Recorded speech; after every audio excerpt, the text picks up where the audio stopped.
That's just the reality. So there's going to be players on the floor that you don't have to guard. And UConn does this with Danny Hurley.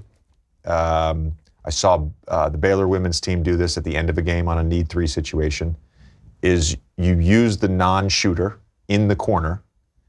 You put the shooter either on the block or on the same side wing, skip pass, either uphill DHO or a DHO to the person on the block.